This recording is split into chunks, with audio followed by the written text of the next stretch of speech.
Good morning, everybody. Good morning. All right, so for those of you that have been here in years past, you're probably as qualified as I am to go through the slides most years. They don't typically change too much year over year. This year's a little bit different, though. If any of you are not aware, we did just complete, or are in the process of completing, a countywide reappraisal for all real property in the county for tax purposes. That's effective for January 1, 2020. So in the presentation that you'll see today, there'll be a little less information on the specifics of our present use value program and a little more information on the reappraisal itself. Now, I've still got stuff in here about present use value. And if that term is not, if you're not familiar with that term, we're going to go over it a little bit in here, but certainly see either myself, we have Chuck Willoughby and Michelle Lord from our staff here as well. All of us can help you if you have any questions concerning this valuable tax program for qualified land use. So, what is reappraisal? It's the process of updating all of Wayne County real property to reflect fair market value as of January 1, 2020. Fair market value is defined as the most probable price property would bring in an open and competitive market. It's a hypothetical sale. This last one that we completed was done in effective January 1, 2016. We had been on an 8-year cycle, going back years and years, decades, but a change was made by the Board of County Commissioners in 2016 to switch to a 4-year cycle. Of the 10 largest counties in the state, I believe well over half at this point have switched to a cycle that is shorter than 8 years. So, part of that process of conducting a reappraisal was actually looking at almost 400,000 pieces of property in Wayne County. Some of that review is done from the office. Some of it is done from going out and making field visits throughout the county, our staff. One that might be most interesting to you here is the middle column, the middle row. For the rural properties, we did about 13,000 of those in the office and 17,000 of those out in the field. Now, the distinction there is whether or not there were houses or other improvements on the property. If there were, we saw those properties in the field. If they were vacant tracts, we reviewed them from our office, of course, utilizing maps, recent overhead photography that is flown everywhere in the county. So that was our primary method of review for those vacant tracts. So here are the preliminary results for the reappraisal. Again, this is over a 4-year time period. The overall change in the residential properties, up 20%. Commercial, and of course commercial includes a lot of different property types, office, retail, industrial, etc. Overall, up 33%. That works out to a county-wide increase of 24%. That's significant. To put that in perspective, here's a recap of the change over previous reappraisal cycles. So one of the first things you'll notice is that the total parcel count back in 1992 was 165,000. Where we are now up to 395,000. That is in excess of doubling over, not quite 30 years in time. In the 1992, the 2000, and the 2008 reappraisals, we all experienced an increase of approximately 30%, give or take. The 2016 one, of course, was right after the financial crisis of 2008, and so the increase from that one was 5%. It's like a roller coaster. In 2008, we essentially caught what was pretty close to the top of the market. Financial crisis brought values down, and then we were back on the upswing and actually had increased slightly over the 2008 values by the time we rolled around in January of 2016. So here we are in 2020, again, just shy of 400,000 properties. Over 300,000 of those are single-family homes. Our total value at this point, post-reappraisal, $162.2 billion. That's, of course, a lot of money and a lot of zeros. I find this slide interesting here. Sorry if you can't see the variations in the colors very well, but this is what that change looks like geographically across the county. Some of the highest increases are actually in the eastern portion of the county. Now, I do not have this slide in here from 2016, but in 2016, most of the increase was actually on the western side of the county. Now, a lot of theories behind this, but we stratified our data into price points. What we found is that properties in the $250,000 range and lower were the ones appreciating at the fastest rate.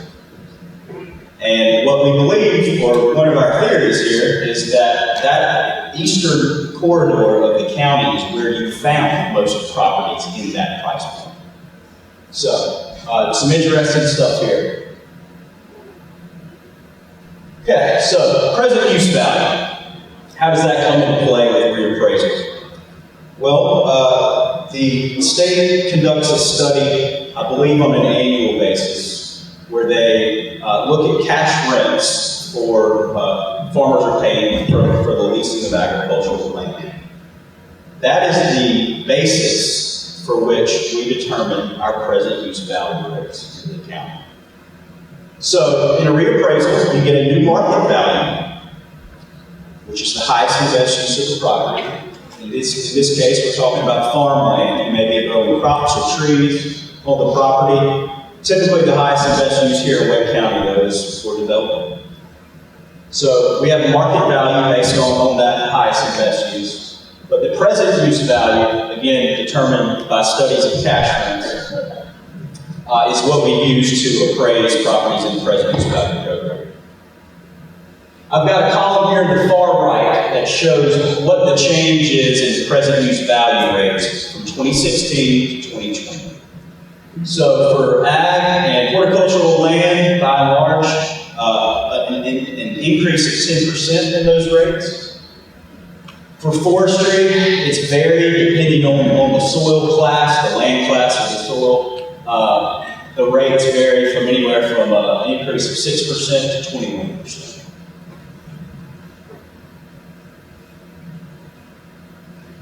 Now, this is a pretty cool tool that we developed to try to assist customers, our taxpayers, with making sense of what this new reappraisal may mean for you and ultimately your tax bill. I've got the website down here at the bottom. I know that's a long address. If you just pull up your Google browser and type in Wake County Tax Portal, that's the quick and dirty way to get to this information as well. But what we're looking at here is a property that is currently in the present use value program. I believe I picked just the lowest account number, so Deerwood LLC is here. I'm not meaning to pick one today. The left-hand column, or the left side of the screen, represents the new assessed value for this property, $15,500,000. The prior value was $10,868,000. Now, that is the market value. You come down to the middle section of the screen, you'll see that what they're actually being billed on, the value, is only $20,339 for 2020, as opposed to $17,161 back in 2016. Now, $15 million down to $20,000. That's the effect that the present use value program can have, assuming you meet the qualifications. Now, when we get down to the bottom section here, we see what the total change in tax liability may be. And in this case, tax bill of $139 actually rounds up to $140. The prior taxable value on this account, $140. So yes, the value did essentially increase by 50% almost. I believe 42% is what we're saying down here. But the actual change in tax liability is virtually flat. Now, that will vary depending on where you are in the county.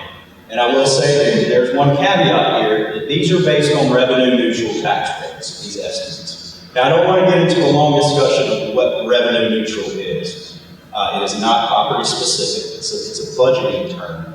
But what we typically see when we have a healthy increase in the tax base, again, we're up 24% overall countywide, we tend to see tax rates, the other component that goes into your tax bill, come down. Now, the revenue neutral tax rates must be advertised in the county budget that will come out later this year. They do not have to be adopted. But it is, for the purposes here, it's just to serve as a guidepost of what you may expect based on the results of this reappraisal.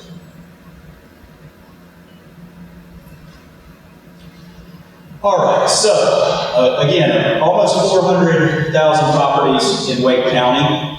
We have 3,612 that are presently in the present use program.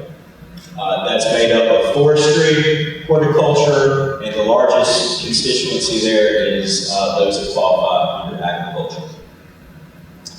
The total deferred value, that would be the sum total difference between the present use value that you pay on and what the actual market value is.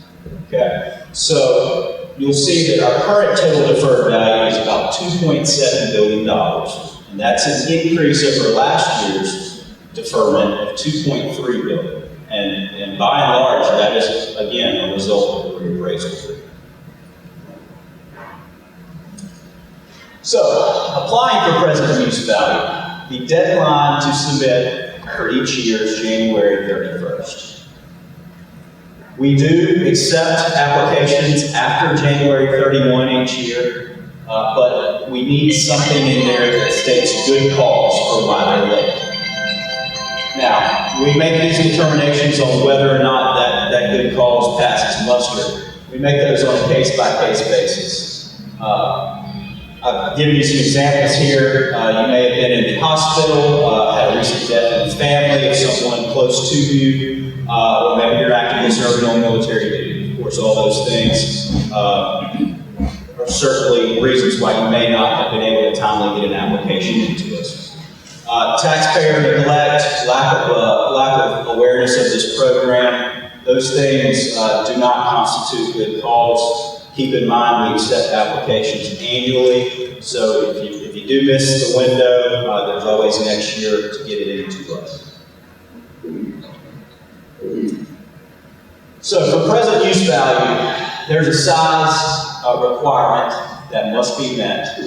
And for agriculture, that is 10 acres in actual production, tillable, or in the case of animals, pasture. Horticulture, 5 acres in actual production. The distinction there is, we're typically talking about crops that are not annual in nature, I guess you would say.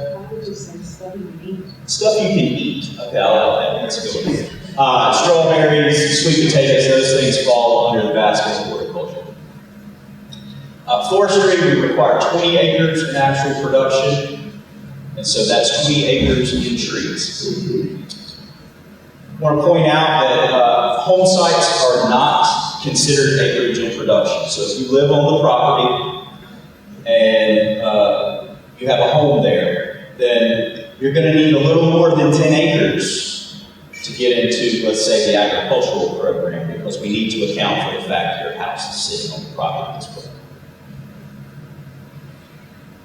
Difference there is, again, the house, the land under the house does not count. But if you have barns and other improvements that are used in the operation of your farming, that land does count as acreage of production.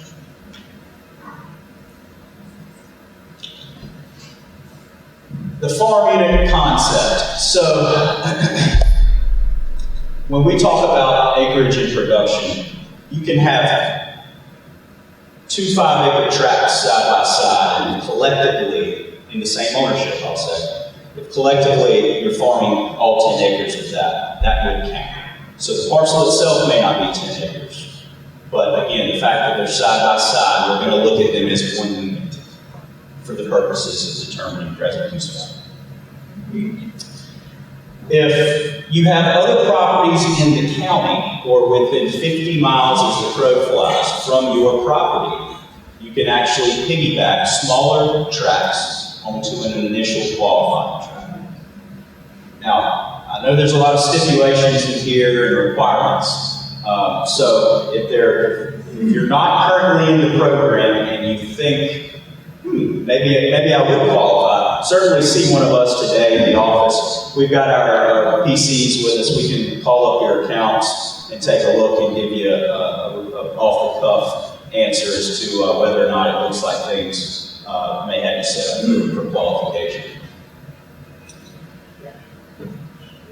Ag and horticultural land can include woodland on the property that can benefit from the present use value exclusion. The opposite is not true. If you're a property that's qualified under forestry, then your open land on the property is valued at market value. It is not eligible for the exclusion.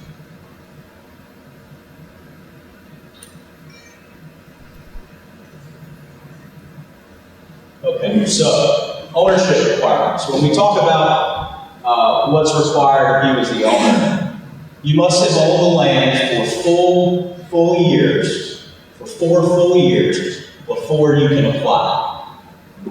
The exception to that, well, there's actually 2. One is that if you reside on the property, we waive that requirement. The other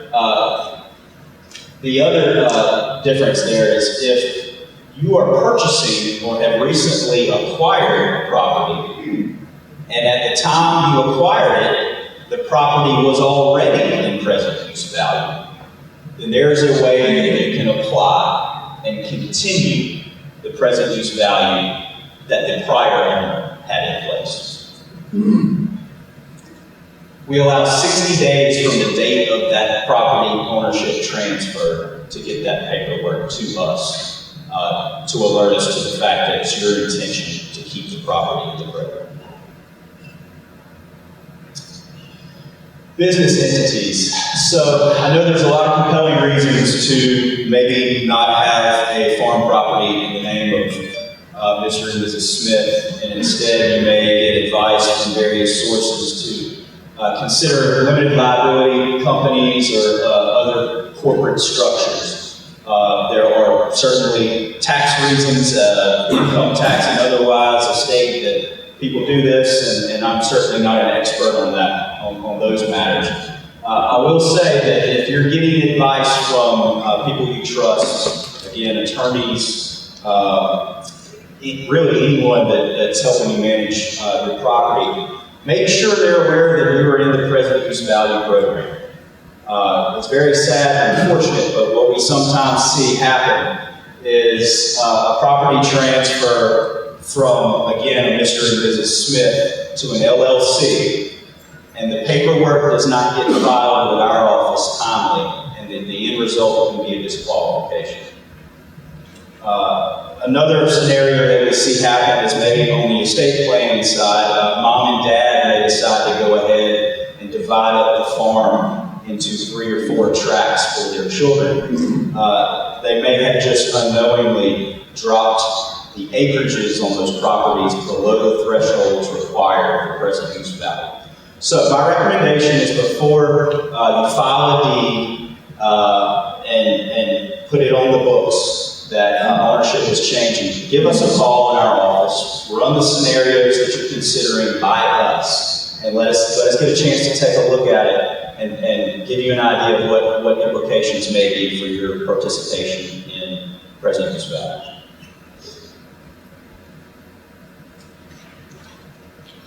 When we talk about LLCs and other structures, corporate structures, one thing that we'll have to look at is what the principal business is. We don't want and cannot accept ownerships that, for instance, may be Smith Family Rentals LLC, and they're in the business of rental property for real estate. We need to see the principal business as farming or commercial produce. So that's very important. Income requirements. So for agriculture and horticulture, we need to see average gross income of $1,000 a year. Now, that's a fairly low threshold for most folks. When we talk about qualification, it's very rare that the income is the thing that trips up the qualification process. Things that can count toward that gross income, of course, would be the sale of the crops themselves or animals from the land. Recently, this is a recent change, to add grazing fees for livestock. Sale of bees or products derived from beehives, for some reason, except for honey, that can count. And then your soil conservation programs that are administered through various government agencies, that funding can also count towards your income. One thing to point out is if you lease your land out to a farmer, that rental income that you receive from the farmer cannot be counted as gross income. Now that's okay, because what we actually will need is some data from your farmer that shows what amount of income was produced on the land. And again, assuming they meet the income requirements, we've passed the test here. Boarding fees, any sort of leasing of hunting rights, animal shows, that sort of income does not count towards the income limit. Also, agritourism, at present, those funds for, say, admission to whatever you may have going on at your property in terms of agritourism, those fees are also not considered for this income requirement.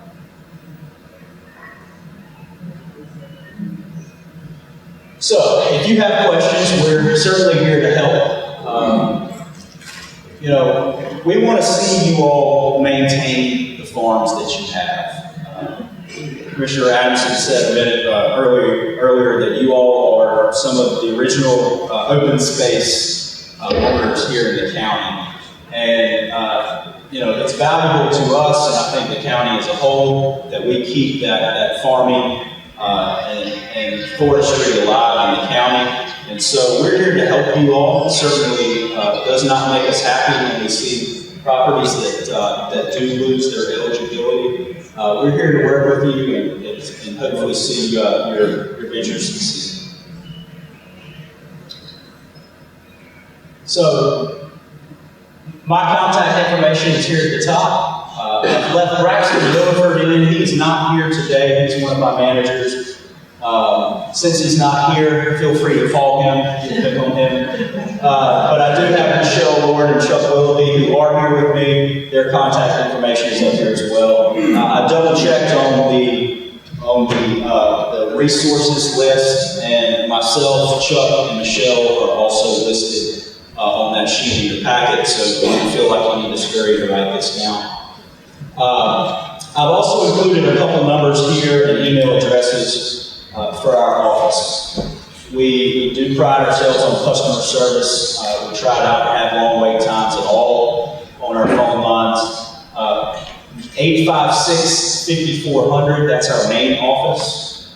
We do ask that if you have questions specific to this reappraisal that just took place, that you actually contact us on a second phone line that we have set up solely for the reappraisal.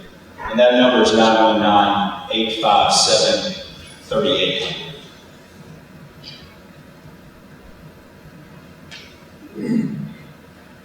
I think that's it. So we've allotted some time for questions. Could you, I've gotten a lot of questions about how to appeal. Yes. Could you do the quick blurb on if you want to appeal your appraisal, what that process is? Thank you, yes. And I did intend to mention that, I forgot, so thank you for that. The appeals process, we are currently underway on working through appeals as a result of the 2020 reappraisal. We've received approximately 15,000 informal appeals at this point, and our staff is working through those. I know that number sounds like a lot, but again, in a county of 400,000, and given the amount of increase we've experienced, 15,000 is actually not a large number. But the important date for you all to know is May 28th. That is the date that the Board of Equalization adjourns this year. And the reason why that is important is because that is the last day to file an appeal on your property, May 28th. So you have between now and then, if you disagree with your market value, or for that matter, even your present use value, you can file an appeal with our office. Now there's two ways to go about that. You can call our office and we will gladly print up forms for you specific to the properties that you'd like to appeal, and we can get those to you in the mail. The quicker way would be to go to our website. Again, it's Witt County Tax Portal, and there's a link there for you to submit that appeal online. So again, running through May 28th, we would be accepting appeals for this year.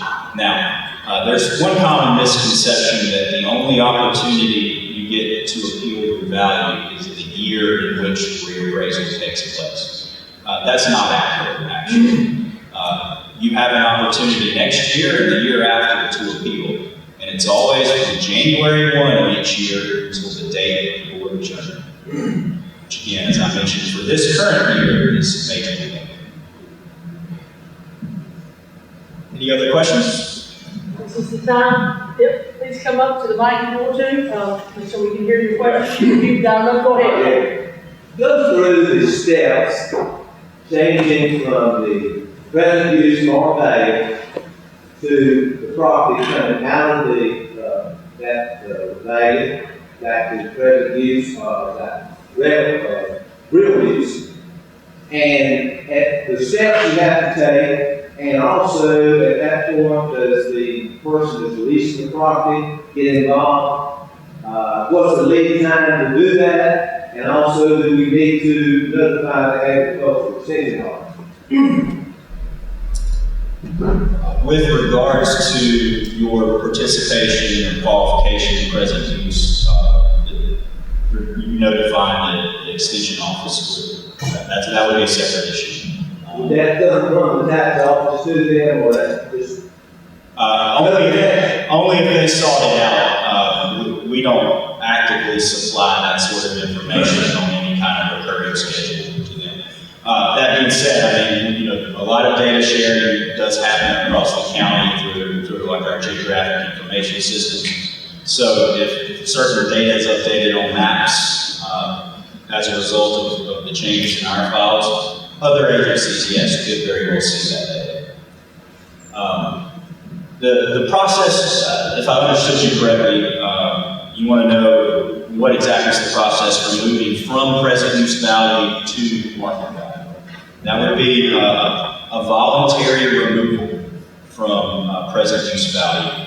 And the way that works is typically this happens leading up to the sale of the property. And typically when the property is going to transition to a different use, again, here in Witt County, that seems to be residential development more than any other. But we have a term called rollback, and that's part of this present use value program, in that Part of the value is deferred every year, assuming that qualifications are met for present use value. But when you come and tell us that, the property is going to lose eligibility, we do a rollback for the current tax year and the 3 preceding tax years. And those bills become due and payable at that point. So there's actually a form that we can send you, the owner, that you fill out and sign that basically states your intention is to remove yourself from the program. Now, I will say, it's very important that you be in contact with the buyer in this scenario. When I say buyer, I mean it could be the new owner, your children, family member, what have you. If they intend to stay in the present use value program, it would be a big mistake to voluntarily remove the property from the program, because that just costs them their eligibility once the property is theirs. They would have to wait an entire 4 years to pass before they could seek application. Now, if you chose to not voluntarily remove yourself from the program, again, they could do a continued use application and basically piggyback on the fact that you were enrolled in the program prior to this. Any other questions? And the lead time on that, I mean, we process those very quickly. I mean, in a week, we could certainly turn that around for you. Typically, a lot of the conversations that we have, or a lot of times we're alerted to these events because the closing attorney contacts us wanting to know how much is going to be owed so that they can, prorate as necessary at the time of closing. Any other questions for Witt, tax administration, general questions, taxes? Which you'll have opportunity later if you want to, meet with them one-on-one and any specific questions if you don't want to, ask. But any other questions that we can get answered for you now at this time? We will be here through lunch, and we're going to try to split up in the afternoon and make sure that one of us is in each of the breakout sessions. So again, as Teresa said, if there's something you're not comfortable speaking in front of the whole group, certainly understand that. Find one of the 3 of us, and we'll try to help you out if we can. If it's something that can't be handled immediately, we'll make sure you get the contact information and follow back up with you after we've had a chance to listen. Thank you.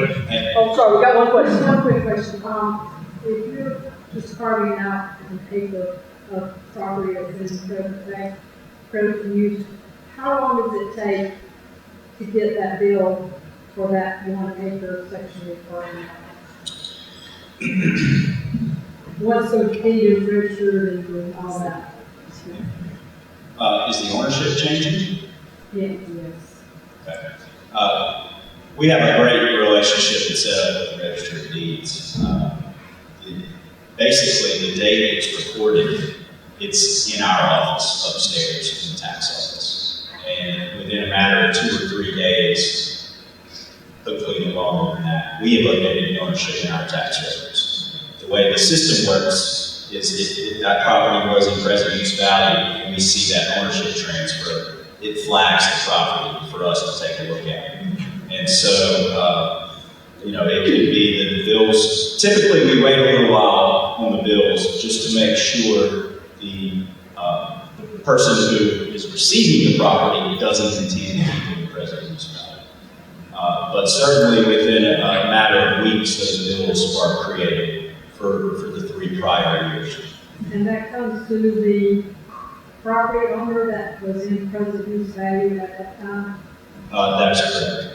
Now, who pays it is a separate story, and that's a private matter. Yeah, I know who's going to pay it, so. Good question. Great question, Robert. It's good information to have, what to expect and how long it take to expect that. So, any other